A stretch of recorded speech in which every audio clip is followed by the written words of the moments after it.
Oke, bismillahirrahmanirrahim. Kembali lagi, welcome back in my channel. Jadi kita akan kembali ke program ngobrol sendiri, dan di sini kita akan bahas tentang demam rematik atau biasa PCR, penyakit jantung rematik. Jadi apa sih jantung rematik itu? Jadi penyakit jantung rematik itu, kalau dari penyebabnya kita tahu penyebabnya adalah dari eh, hemolitik grup A, Staphylococcus. Jadi ini suatu infeksi, dan infeksi karena bakteri ini bisa menyebabkan gangguan pada jantung. Khususnya yang paling banyak terjadi adalah gangguan pada katup jantung, yang paling banyak pada anak-anak dan dewasa, pada remaja dan anak-anak itu adalah yang regurgitasi, mitral regurgitasi, sedangkan kalau pada dewasa sampai lansia itu mitral stenosis. Kemudian juga bisa menjadi suatu komplikasi ke dinding jantung, penyakit dinding jantung, dan disitu bisa terjadi perikarditis dan bisa juga efusi perikard. Jadi di mana di perikardium dari jantung itu terdapat cairan. Jadi itu namanya efusi perikard. Untuk penyebab itu tadi itu komplikasi. Nah, penyebabnya tadi udah jelas ya, dari Staphylococcus grupa.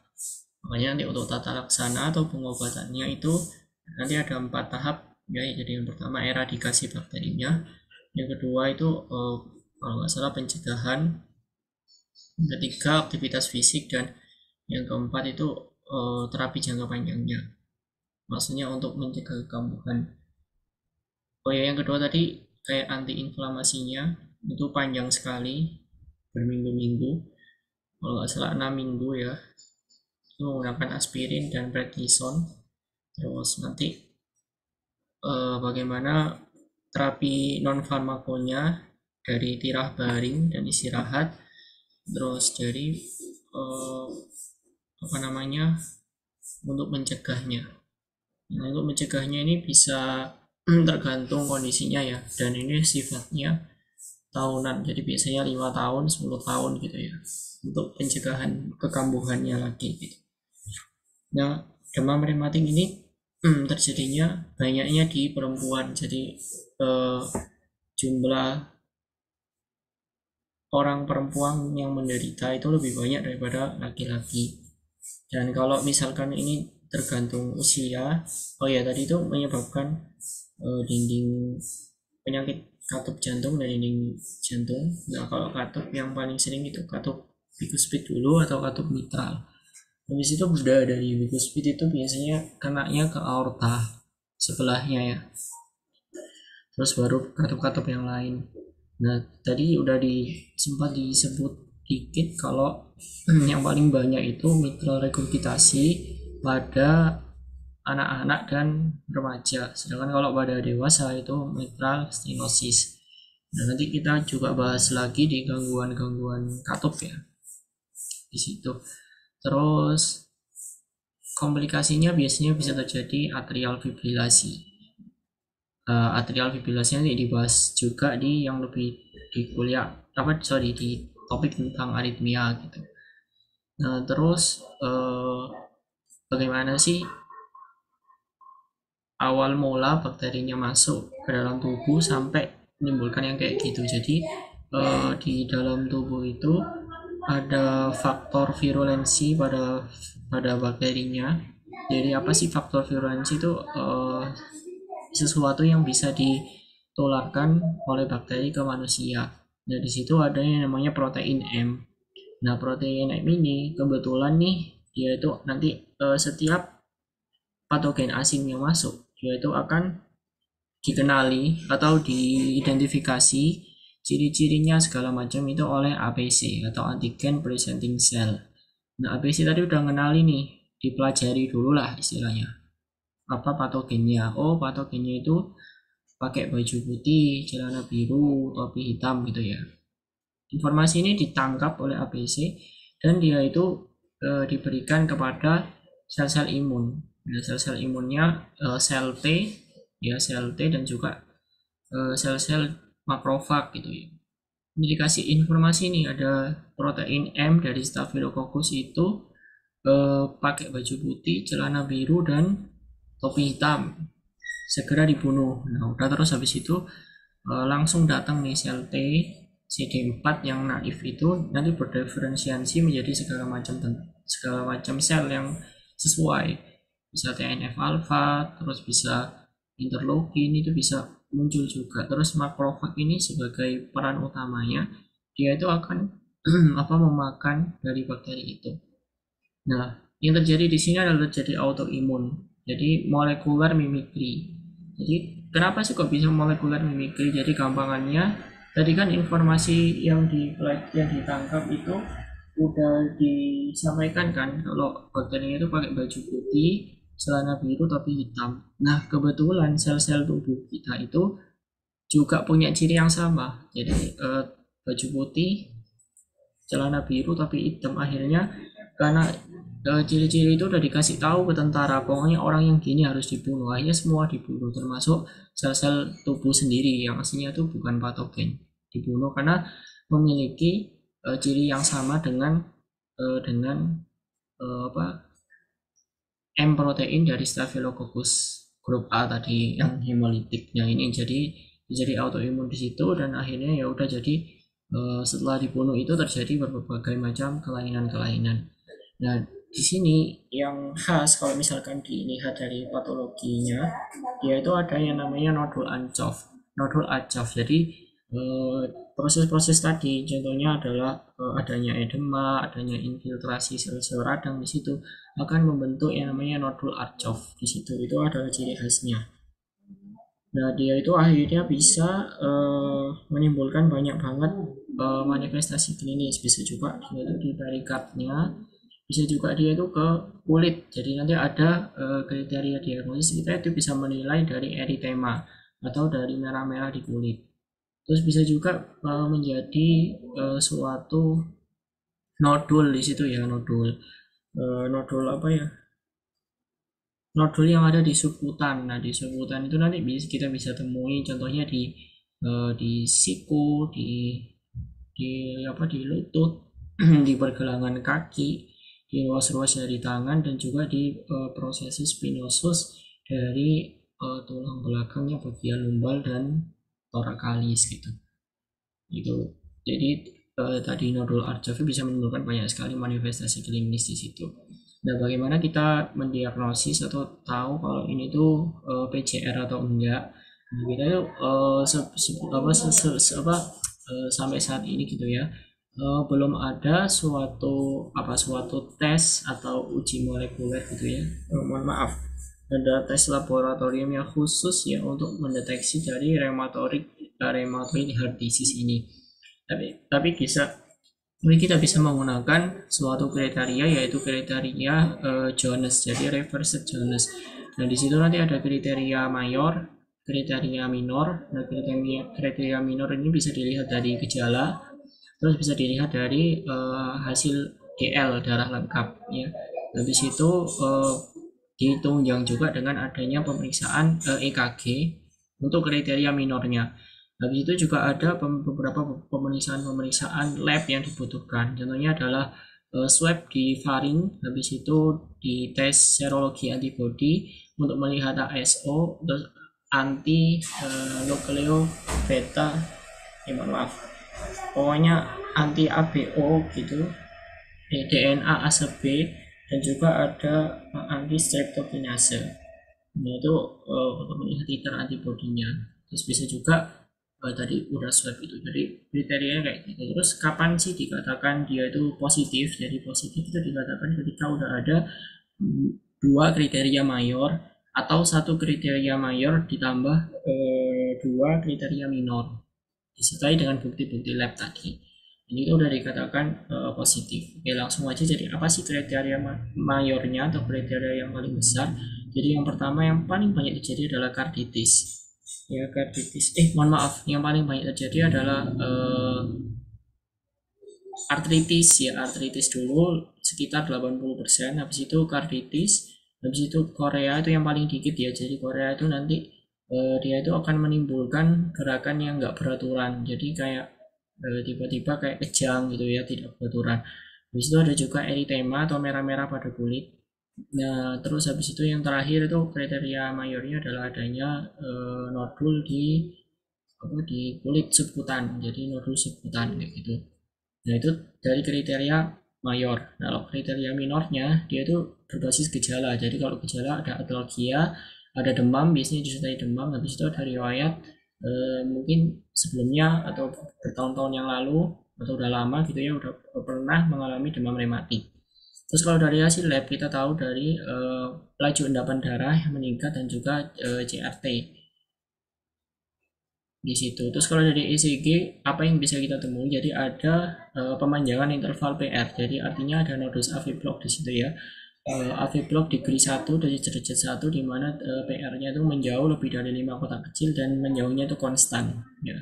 Kalau yang degree 2, degree 3 itu udah dijelaskan kemarin di topik sebelumnya di video ngobrol sendiri sebelumnya gitu. Yang assessing ECG yang ECG Talk ya, judulnya ECG Talk gitu. Nah, itu kriteria minornya. Terus bukti labnya apa dari tadi, bukti labnya kalau misalkan titer serologi antibodinya meningkat untuk anti streptolizin O, terus DNA ACB sama anti strepto, sama satunya adalah tes anti streptokinase gitu. Jadi itu kalau misalkan serologinya positif, terus kita juga bisa swab ya di faringnya, diambil. Kalau misalkan positif nih ya udah berarti bisa menjadi memperkuat diagnosisnya. Nah, dari kriteria itu, jadi waktu kita anamnesis yang pertama adalah kita harus curiga adanya artritis. Artritis itu adanya bengkak ya, di ekstremitas biasanya di sendi. Jadi warna nyeri merah, bengkaknya di sendi. Biasanya di sendi di ekstremitas atas, contohnya di siku ya, atau di ekstremitas bawah, dan dia itu nyerinya berpindah. Nah, jadi itu 80% itu artritis. Kemudian karditis. Karditis ini bisa manifestasinya berarti berhubungan dengan jantung ya. Jadi bisa perikarditis, bisa EI, bisa miokarditis itu ya. Jadi apa gejalanya? Gejalanya mungkin adanya berdebar ya, berdebar-debar gitu, terus dyspnea, terus rasa tidak nyaman, terus bisa juga nyeri pleuritik. Jadi nyeri pleuritik itu kayak paru-parunya nyeri gitu ya. Dan juga bisa ortopneo. Terus dari auskultasi kita bisa temukan adanya murmur di situ.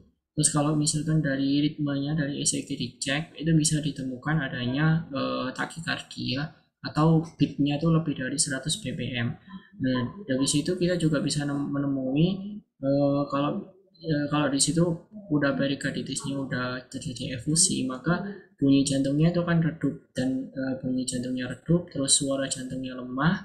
Kalau kita perkusi ya, suara jantungnya juga lemah, S1 S2 nya, dan juga adanya pulsus paradoksus, atau saat kita raba di arterinya itu ada kan untuk menilai pulsus kan di situ.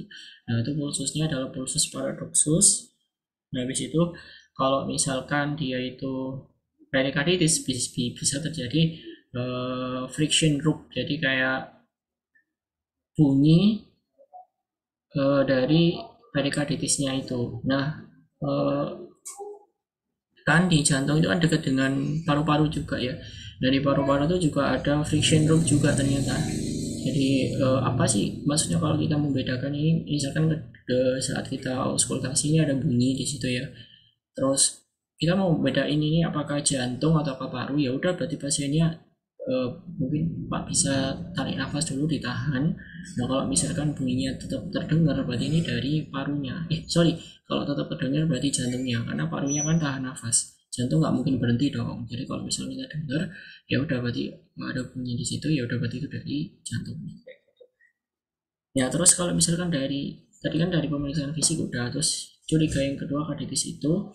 Terus karditis ini biasanya kalau misalkan dia udah kronis, jadi bisa terjadi fish mouth katup. Jadi katupnya itu keras, terjadi fibrosis gitu ya, itu kalau udah kronis banget. Dan karditis itu merupakan salah satu keadaan di mana dia itu bisa menimbulkan kerusakan yang irreversible gitu. Nah, habis itu yang ketiga kita harus lihat nih, misalkan pada anak-anak, ini biasanya pada anak-anak perempuan ya, usianya mungkin satu tahunan gitu ya, itu biasanya adalah Korea, jadi kayak gerakan yang tidak beraturan gitu.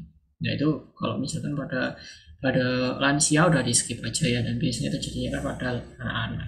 Tergantung ya, tergantung disesuaikan juga enggak. Jadi kalau nggak semua yang ada di teori itu harus itu ya, sesuai dengan konteksnya aja gitu. Terus yang berikutnya adalah eritema. Eritema itu apa sih? Eritema itu kayak merah-merah di kulit gitu ya. Jadi merahnya itu merah, terus pinggirnya itu ngerungkel-ngerungkel gitu ya, kayak kayak apa, kayak ular, tapi tengahnya itu nggak merah, jadi tengahnya itu pucat, dan ini biasanya nggak gatal.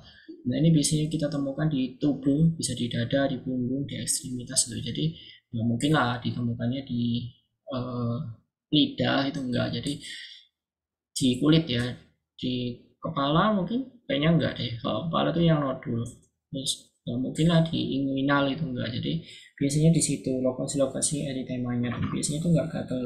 Terus dia itu kalau misalkan kita analisis nih, eh, gimana Pak untuk merah-merahnya? Kalau misalkan di lingkungan yang misalkan panas gitu ya, tentunya lingkungan yang terik gitu ya, yang enggak enak itu gimana Pak? Ya berarti lingkungannya nanti merah-merah itu akan semakin parah ya, semakin merah gitu kalau misalkan dia itu lingkungannya panas gitu ya. Jadi ini dipicu atau di-triggernya oleh suhu juga gitu. Jadi kalau misalnya analisisnya kayak gitu. Habis itu yang terakhir adalah nodul. Jadi nodul itu kayak ada bengkak gitu ya, kayak ada tonjolan. Nah, di mana aja kita bisa menemukan tonjolan? Tadi udah sempat dibilang ya, tonjolannya itu bisa ditemukan di siku, di lutut, terus di pergelangan kaki, di ruas-ruas jari tangan, dan juga di kepala juga bisa, di kulit kepala. Jadi harus dicek. Jadi kalau pemeriksaan head to toe ya, kepala itu harus diraba kan ya. Jadi sekalian diraba kepalanya ada nodul enggak gitu. Terus dari tulang belakang juga, dari tulang belakangnya dicek, biasanya ada nodul juga di situ. Jadi di proses processus spinosus dari tulang belakang yang pars lumbalis dan juga pars thoracalis di sini. Jadi nggak di cervix ya, jadi nggak di leher. Jadi mungkin di punggung bawahnya leher itu di situ. Terus yaitu kriteria minornya, mayornya. Habis itu apa nih munculnya nodul ya? Nodulnya biasanya kalau Korea sama sebutan itu munculnya adalah 2 sampai 3 bulan pasca onset. Nah ini biasanya nggak bisa jadi kalau pada kronis ya, kronis kayak gini. Terus selain itu bisa juga dianamnesis, mungkin dicek suhu ya, apakah demam atau enggak. Terus ditanyain, bapak ini ada keluhan enggak, ada keluhan nyeri enggak, misalkan sendinya tiba-tiba kayak kok kayak linu-linu gitu ya, berarti kan atalgia, jadi kayak nggak enak sendi. Di situ cek lab nih, ambil darah, terus cek GL darah lengkap di situ, terus dicek apakah ada tanda-tanda infeksi enggak. Dan misalkan leukositnya naik, di situ dari laju LED, laju endap darah kan juga dicek kan di situ. Kira CRP, C reaktif protein biasanya juga naik di situ. Terus kalau ada ya, kalau misalkan bisa sadap jantung di EKG, terus dilihat, dibaca EKG-nya. Misalkan aritmia ini bisa terjadi kan karena kan komunikasinya. Terus takikardi juga bisa jadi BPM-nya, kalau kita hitung ritmenya pakai 300 per kotak kecil itu ya, yaitu takikardi. Maksudnya dia itu BPM-nya lebih dari 100 gitu ya. Terus dicek apakah itu iramanya udah sinus atau enggak. Sinus kayak gitu. Terus habis itu mungkin penunjang ya, penunjang. Tapi kalau misalkan dua mayor udah cukup ya, udah kayak misalkan udah ada keluhan nih di jantungnya ya, udah kita temukan murmur, terus adanya tadi berdebar, terus adanya friction group gitu ya, terus habis itu di kulitnya ada merah-merah, ya udah itu berarti udah masuk ke diagnosis, nggak perlu sampai nunggu lab segala macam, langsung kasih obat itu.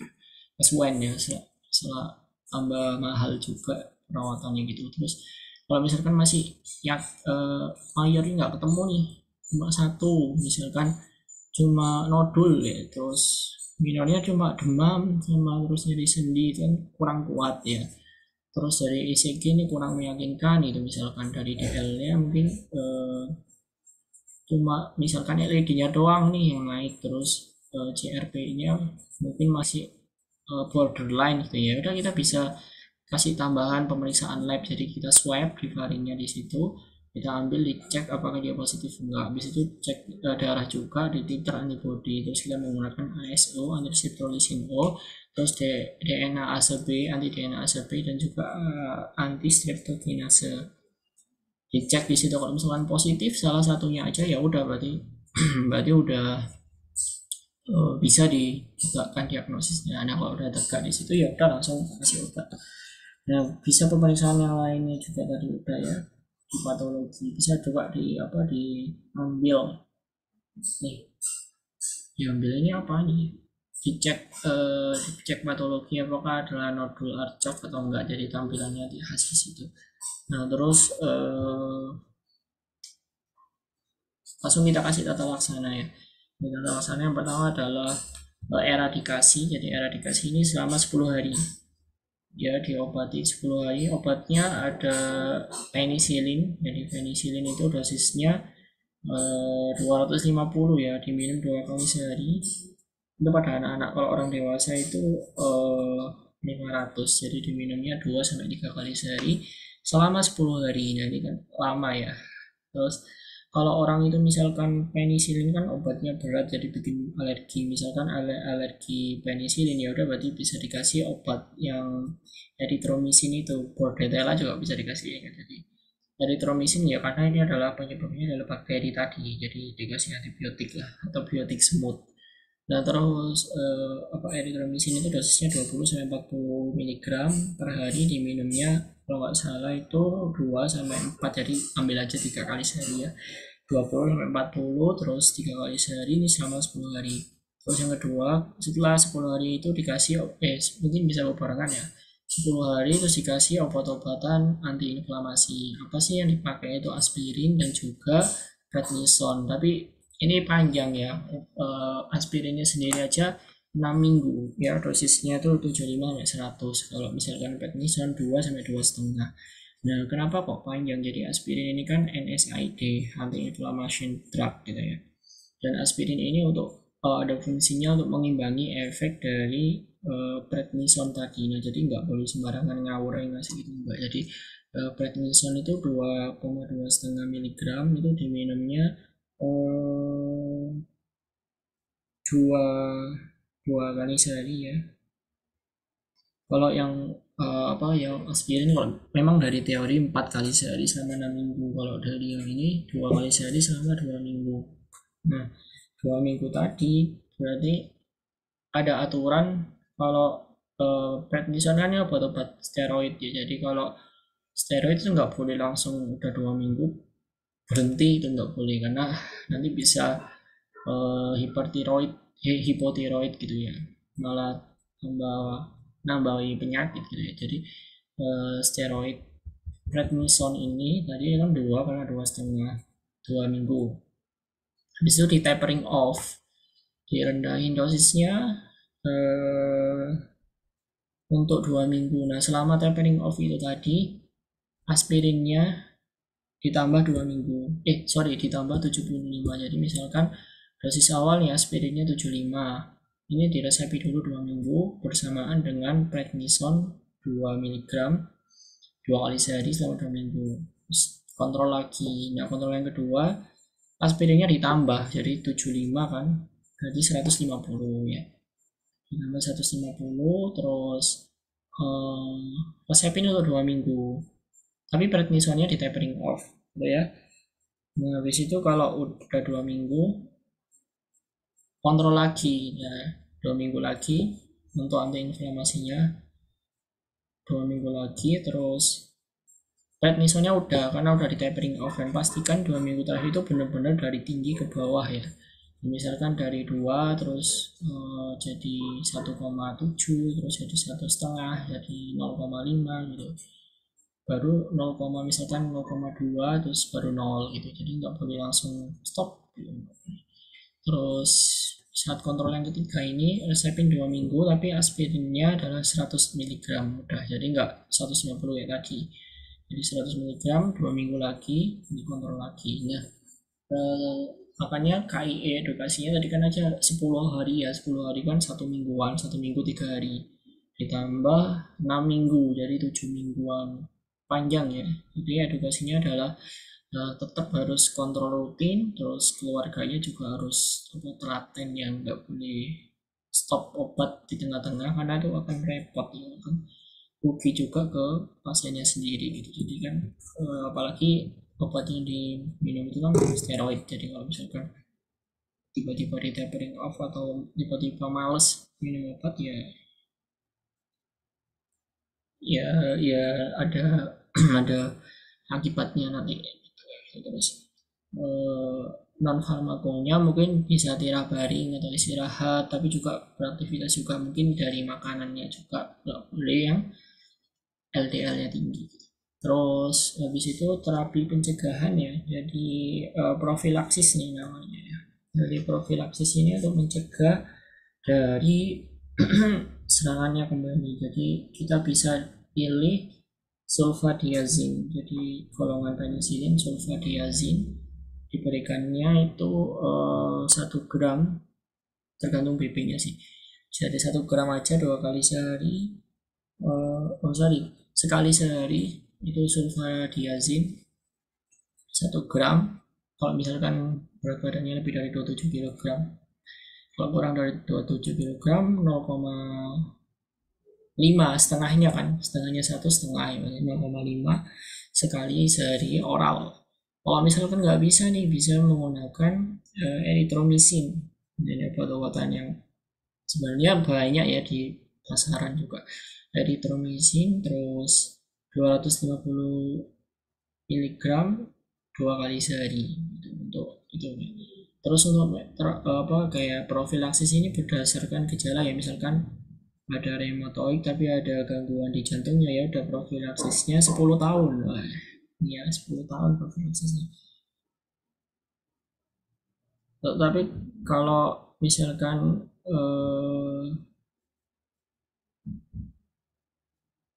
bisa seumur hidup, jadi kalau misalkan dia tuh gangguan jatuh ya, katupnya itu persisten atau menetap, itu bisa seumur hidup tuh. Ya tapi ya agak lama-lama kayak itu biasanya kan pada lansia ya, misalkan lansia tuh udah 60 tahun ya udah betul seumur hidup, palingan ya ya sampai seumur hidupnya gitu ya, terus sisa seumur hidupnya gitu. Terus kalau misalkan cuma demam rematik aja terus nggak